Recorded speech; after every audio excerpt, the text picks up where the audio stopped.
Hello friends, good morning everyone. आज हामी लोकसेवाको एउटा संविधान अन्तर्गत एउटा सानो टपिक पढ्न गइरहेको छु। संविधान पनि के भन्नु, संविधानको मौलिक हक जुन कि 31वटा रहेको छ, त्यो 31वटा मध्ये एउटा स्वतन्त्रताको हक पढ्न गइरहेको छु।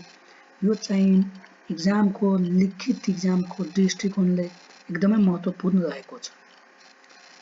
आज हामी यो स्वतन्त्रताको हकलाई हामी रट्ने काम नगरौँ, आज हामी बुझ्ने काम गरौँ है त। ल अब सुरु गरौँ।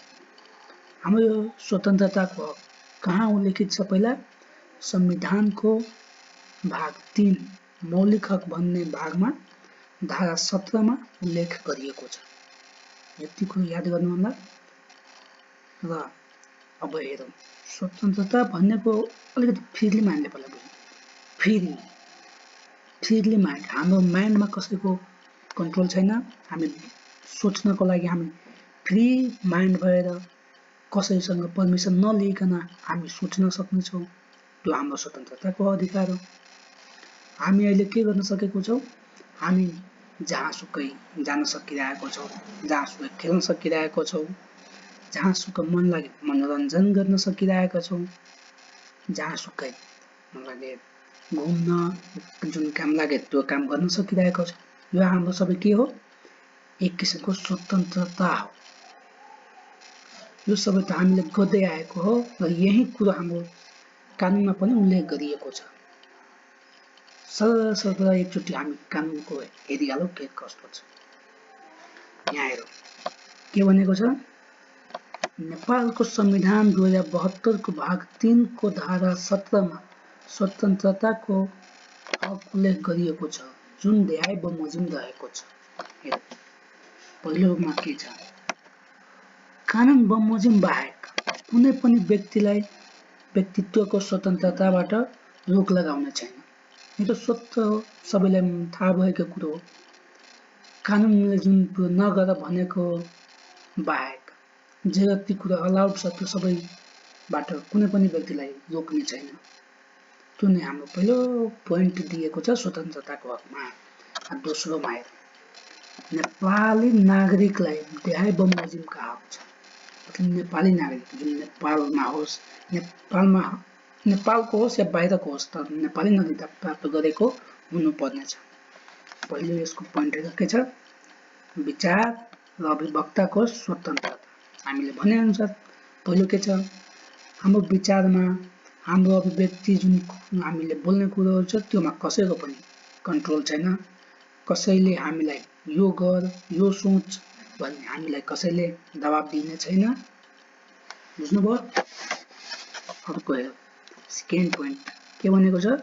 शान्तिपूर्वक बिना हात हतियार भेला हुन पाउने हक।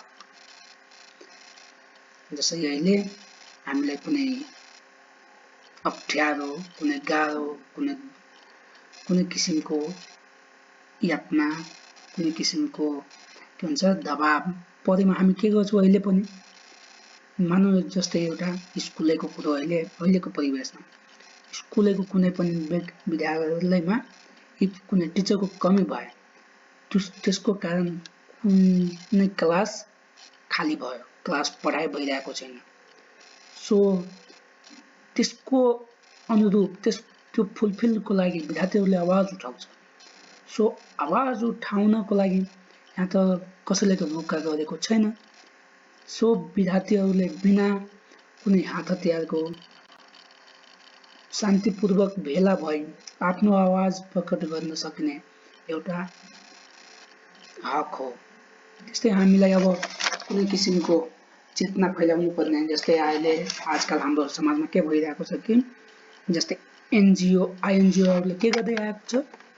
कुनै के भन्छ समाजमूलक, कुनै चेतनामूलक कार्यक्रम गर्नको लागि बिना हात हतियार भेला भई आफ्नो कार्यक्रम आयोजना गर्ने गरेको छ र केही चेतना फैलाउने गरेको छ। यसमा कसैको कन्ट्रोल छैन र कसैले दबाब दिएर यो गर यो नगर भनेर भन्ने पनि छैन। र अर्को हेरौँ, राजनीतिक दल खोल्नेको हक। इफ हामी चाह्यो भने आफ्नो क्षमता आफ्नो स्रोत साधनका अनुसार इफ हामी राजनीतिक दल खोल्न सक्षम छौँ भने हामीलाई सो राजनीतिक दल खोल्नबाट कसैले रोक्ने छैन। इफ हामीसँग पर्याप्त मात्रामा स्रोत साधन जनशक्ति जे जति राजनीतिक दल खोल्नको लागि चाहिने आवश्यकता कुराहरू सरसामानहरू चाहिएको छ, सो यदि भएमा हामी आफ्नो स्वतन्त्र राजनीतिक दल खोल्न सक्नेछौँ। यसका पनि हक हामीलाई संविधानले दिएको छ। अर्को भनेको के छ, सङ्घ संस्था खोल्ने हक। हामीसँग एउटा इफ वी आर मतलब हामी एउटा क्यापेबल मान्छे छौँ कि हो आफ्नो आर्थिक अवस्था बलियो भएको कारण हामी आफ्नो परिवार आफ्नो जीवनयापन गर्नको लागि यदि कुनै सङ्घ संस्था खोल्न सक्ने क्षमता छ भने सो खोल्न सक्ने क्षमता हामीसँग छ भने त्यो खोल्ने अधिकार पनि सरकारले हामीलाई दिएको हो। र अर्को के भनेको छ, नेपालको कुनै पनि भागमा आवत जावत गर्न पाउने हक।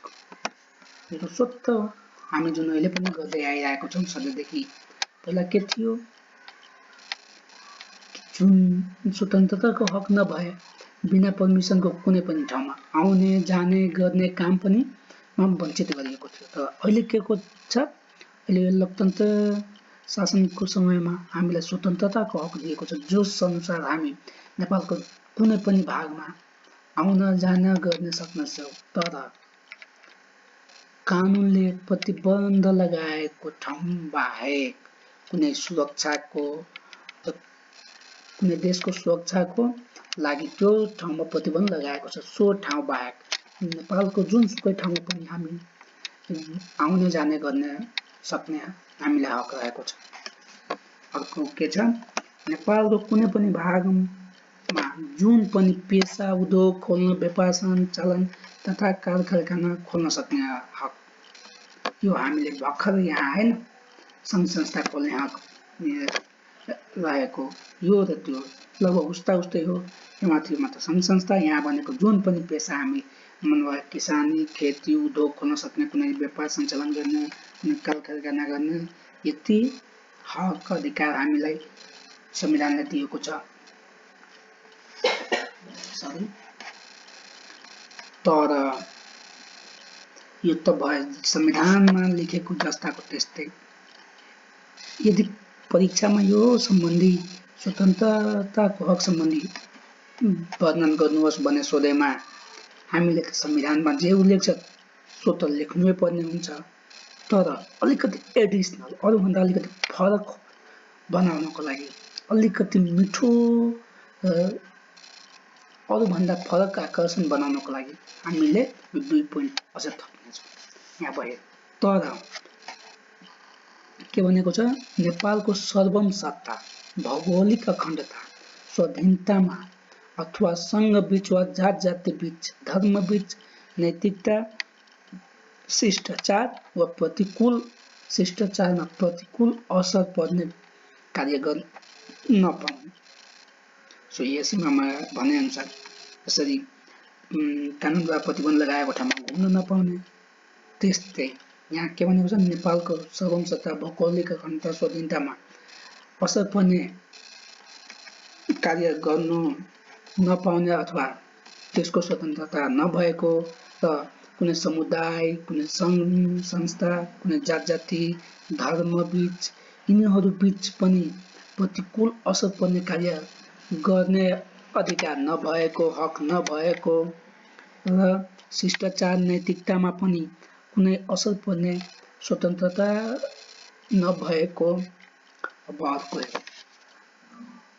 नेपालको सर्वम सट्टा भौगोलिक अखण्डता र स्वाधीनता राष्ट्रियता